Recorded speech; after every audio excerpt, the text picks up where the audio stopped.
இனிமே இந்த winter season ஃபுல்லாவே நமக்கு இந்த எலாபரேட் குக்கிங்லாம் பிடிக்காது. எல்லாமே ஒன் பாட் மீலா இருந்தா சூப்பரா இருக்கும். அதுவும் இந்த மாதிரி சுட சுட பொரிச்ச குழம்பு சாதம் செஞ்சு சாப்பிட்டு பாருங்க.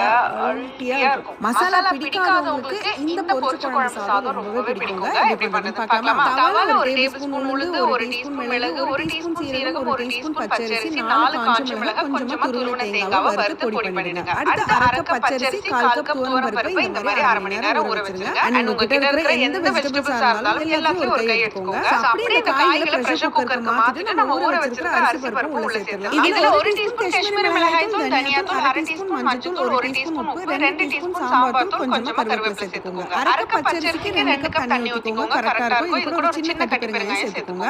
அவ்வளவுதான். குக்கரை க்ளோஸ் பண்ணி 4 விசிலுக்கு வேக வச்சுக்கோங்க. நல்லா குழஞ்சுதான் வரணும். ஓபன் பண்ணி நம்ம பொரிச்ச குழம்புக்கு ரெடி பண்ண பொடியை உள்ள சேர்த்துங்க. இது கூடவே கொதிக்கிற 1 கப் தண்ணி ஊத்தி நல்லா ஒரு முறை மிக்ஸ் பண்ணிடுங்க. ஒரு 2 நிமிஷம் மட்டும் லோ ஃப்ளேம்ல வச்சு